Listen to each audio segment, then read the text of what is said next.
Komiði sæl. Ég heiti Hlynur Helgason og ætla að kynna fyrir ykkur þær námsleiðir sem í boði á meistarastigi listfræði við Háskóla Íslands. Í listfræði erum við með 2 bragðtegundir af listfræðinni sem að tengjast að mörgu leyti en eru jafnframt hafa ólíkar nálganir.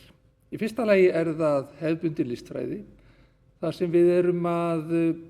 sem markmiðið að skerpa og efla rannsóknaraðferðir á sviði listasögu og samtíma listfræði.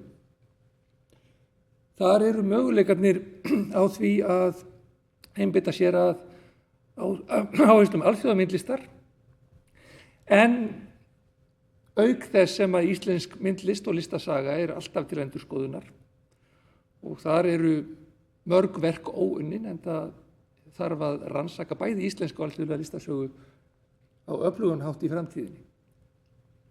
Hin námsleiðin heitir sýningargerð, miðlun og sýningarstjórnun og þar eru markmiðin í meira mæli praktísk, að þar eru við að þjálfa nemendur í því að læra aðferðir og hljóta leikni í því sem tengist því að standa að sýningum og í því að miðla upplýsingum myndlist til almennings. Þannig að þessar 2 námsleiðir eru ólíkar að eðli en hafa sama kjarna. Ef við skoðum samsetningu námsins þá sjáum við að námið í listfræðinni frjálsara. Þar erum við með 30 eininga kjarna sem allir nemendur þurfa að taka. Við erum með 30 einingar í bundnu vali þar sem nemendur geta valið ýmsar dýpkunarleiðir í listfræði og fræðilega áfanga í skyldum og tengdum greinum. Förum nánar út í það síðar. Síðan hafa nemendur 30 einingar í vali þar sem þeir geta valið sér þar sem þeim finnst styðja við nám sitt og rannsóknarforsendur. Og að lokum lýkur náminu með 30 eininga MA-ritgerð þar sem nemendur rannsaka afmörkuð viðfangsefni á sviði myndlistar og listasögu. Í sýningargerðinni og sýningarstjórnuninni kjarninn stærri. Þar erum við að hann samtvinnaður áherslum listfræði og áherslum miðlunar eða menningarmiðlunar. Að auki við kjarnan hafa nemendur einnig kost á 30 eininga vali og þar geta menn valið reyndar að taka 20 eininga starfsnám á listasöfnum eða miðlum til þess að skerpa á faglegri þekkingu sinni. Námi í sýningargerð, miðlun og sýningarstjórnun lýkur einnig með 30 eininga MA-ritgerð, þar sem fjallað umhverfi sýninga eða umhverfi miðlunar á krítískan hátt. Svo við förum nánar og skoðum innihald námsins, þá sjáum við að í kjarnanum í listfræði þá erum við með list og samfélagi í samtíma, þar sem verið að skoða áherslu listfræði í núinu og það sem að breytast í listfræði. Og þeir nemendur sem hafa lokið BA-námi að þeir fá þá nýjar upplýsingar þær nýjustu rannsóknir sem átt sér stað.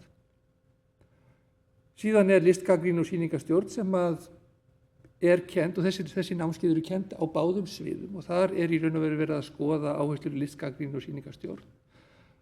Þannig að báðir námshópar fá þessa kúrsa, en á meðan að listfræðin kemur til með að einbeita sér í auknum mæli að rannsóknum, þá kemur sýningargerðin í auknum mæli til að einbeita sér að þessum þætti.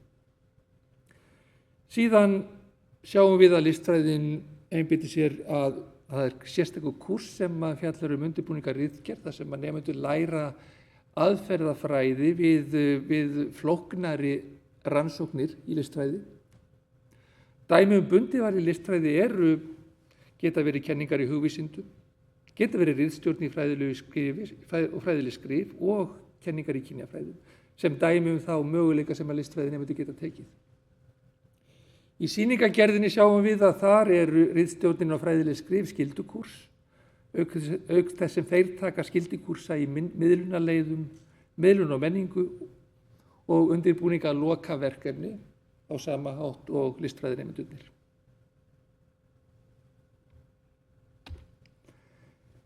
Inntökuskilyrði í námið BA-BS eða B1-próf með fyrstu einkunn. Og þar er reiknað með því að nemendur hafi fjölbreyttari möguleika við að komast inn í sýningagerðarnámi. Þar þurfa nemendur ekki endilega að vera með listfræðinám að baki.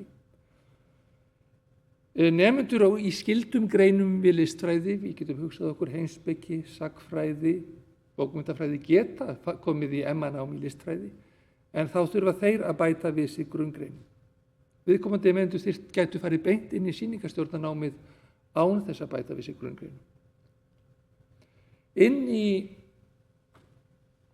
meistaranámið þá er gerð sú krafa líka að nemendur hafa lágmarki unnið 10 eininga lokaverkefni í BA-námi sínu.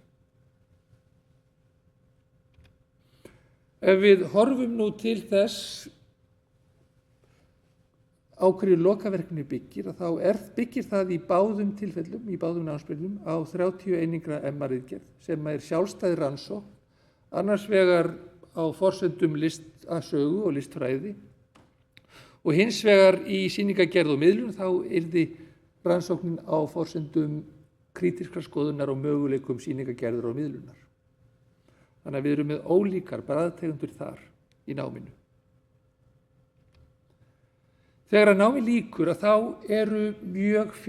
þá blasir við mjög fjölbreytt starfssvið. Nemendur geta unnið á listasöfnum eða menningarsöfnum, þeir geta unnið á fjölmiðlum, þeir geta unnið í samstarfi við listamenn að því að vinna með þeim að ákveðnum sýningarverkefnum, við sýningarstjórn og umsýslu. Nemendur eiga þess einnig kost að bæta við sig námi í kennslufræðum til þess að taka þessi listasögukennslu eða miðlunarkennslu í framhalds- eða grunnskólum. Þannig að kostirnir eru margir sem að þetta nám býður upp á. Þetta er mjög víðfeðmt svið og í samtímanu þegar að menning og myndmiðlun er stöðugt að aukast þá sjáum við fram að þetta verði ætíð mikilvægari þættir í menningar og mannlífi Íslendinga á komandi áratugum. Að lokum, fyrir nánari upplýsingar, þá bendum við á vef hugvísindasviðs. Kennsluskrá Háskólans veitir ítarlegri upplýsingar þau námskeið sem í boði. Nemendur geta einnig sótt í netspjall á hi.is, sérstaklega í tengslum við viðburð þennan, og ætíð hægt að hringja á skrifstofu hugvísindasviðs eða senda tölvupóst til þess að fá nánari upplýsingar hvað í þessu felst. Þakka ykkur kærlega fyrir.